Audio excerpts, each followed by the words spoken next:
News, सच जरूरी है। यह है MNS न्यूज नेटवर्क और आप देख रहे हैं MNS न्यूज टीवी। मैं हूं आपके साथ सोनल। तो आइए देखते हैं आज कुछ खास खबर। संजय राउत की बढ़ सकती है मुश्किलें, राज्यसभा की विशेषाधिकार समिति को भेजा गया ये मामला। शिवसेना सांसद संजय राउत के खिलाफ विशेषाधिकार हनन का मामला राज्यसभा के सभापति ने बुधवार यानी 17 मई को राज्यसभा की विशेषाधिकार समिति के पास भेजा। महाराष्ट्र विधानसभा के खिलाफ आपत्तिजनक टिप्पणी करने पर संजय राउत के खिलाफ विधानसभा अध्यक्ष राहुल नार्वेकर ने विशेषाधिकार हनन का नोटिस दिया था। महाराष्ट्र के विधानसभा अध्यक्ष ने इस मामले को लेकर राज्यसभा के सभापति को सिफारिश की थी। महाराष्ट्र में बीते साल एकनाथ शिंदे की ओर से बगावत के बाद पैदा हुए राजनीतिक संकट के बाद संजय राउत ने कहा था कि ये विधानमंडल नहीं चोर मंडल है।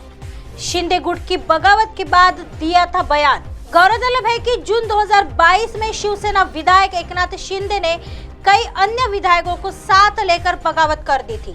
इसके बाद उद्धव ठाकरे के नेतृत्व वाली एमवीए सरकार गिर गई थी।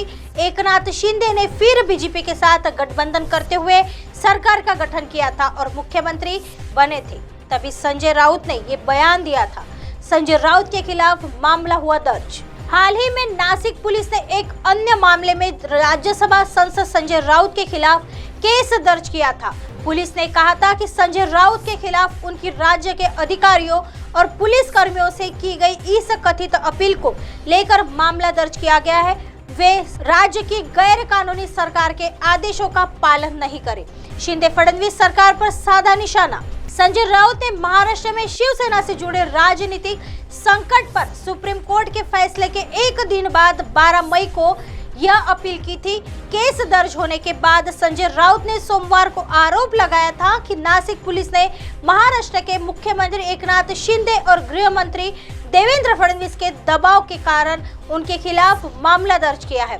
राउत ने दावा किया था कि महाराष्ट्र में लोकतंत्र और आजादी बुरी तरह से प्रभावित हुई है और इस प्रकार की तानाशाही से लड़ना होगा। आइए बढ़ते हैं अगली खबर की तरफ।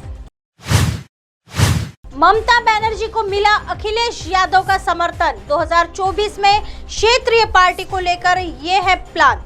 कर्नाटक विधानसभा के चुनाव परिणामों के बाद बीजेपी को हराने के लिए राष्ट्रीय स्तर पर विपक्षी दलों के साथ आने की आवाज बुलंद होती जा रही है। समाजवादी पार्टी के अध्यक्ष अखिलेश यादव ने उत्तर प्रदेश से लेकर राष्ट्रीय स्तर पर विपक्षी एकता पर पश्चिम बंगाल की सीएम ममता बनर्जी के दिए बयान का समर्थन किया है। अखिलेश ने कहा कि जो मजबूत हो उसे आगे कर चुनाव लड़ा जाए। बिहार में नीतीश कुमार और तेलंगाना में केसीआर सहित सभी दल यही चाहते हैं। यूपी में क्या उनका यह पैतरा राजनीतिक रंग दिखाएगा? आइए जानते हैं इस पर राजनीतिक दलों को क्या कहना है। अखिलेश यादव ने क्या कहा? हाल ही में सीएम नीतीश कुमार ने समाजवादी पार्टी के अध्यक्ष अखिलेश यादव से मिलने के बाद कहा था कि समान सोच वाले दल साथ आएंगे। वही कर्नाटक चुनाव के परिणाम के बाद सीएम ममता बनर्जी और अखिलेश यादव ने विपक्षी एकता की बात रखते हुए कर्नाटक में बीजेपी को हराने के लिए वहां की जनता को बधाई दी थी। सपा अध्यक्ष अखिलेश यादव ने कहा था कि जनता ने नफरत फैलाने वालों को नकार दिया है। बीजेपी समाज को आपस में लड़ाने और नफरत फैलाने का काम करती है। उन्होंने राष्ट्रीय स्तर पर विपक्षी एकता को लेकर पश्चिम बंगाल की मुख्यमंत्री ममता बनर्जी के बयान का समर्थन करते हुए कहा कि प्रदेश में जो दल मजबूत हो वहां उसे आगे कर चुनाव लड़ा जाए। आइए बढ़ते हैं अगली खबर की तरफ। कमलनाथ के खिलाफ चुनाव लड़ेंगे तो होगी सीएम शिवराज की जीत। आखिर क्यों ऐसा बोले स्वामी अखिलेश्वरानंद?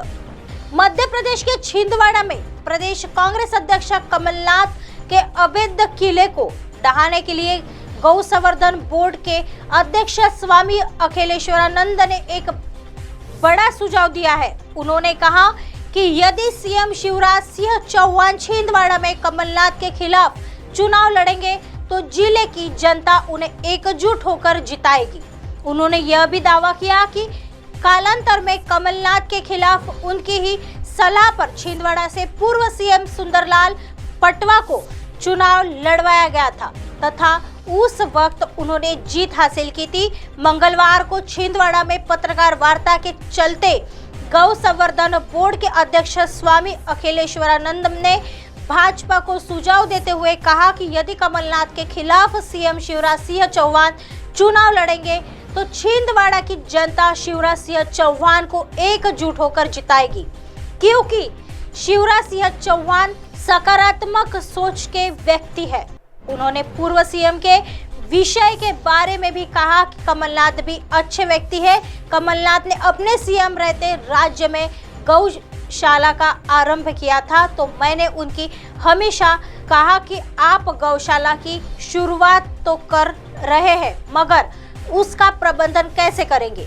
स्वामी अखिलेश्वरानंद गिरी ने कहा कि कमलनाथ कारपोरेट सोच के व्यक्ति है, उनमें गौशाला प्रबंधन की कमियां थी। ऐसे में उनकी कमजोरी को मुखर होकर कहने वाला एवं स्वाभिमान जगाने वाला कोई व्यक्ति आएगा तो वह व्यक्ति स्वाभाविक तौर पर कमलनाथ को परास्त कर देगा। ऐसे ही दिन भर की तमाम बड़ी खबरों से आपको रूबरू कराएंगे। तब तक बने रहिए MNS न्यूज के साथ। नमस्कार।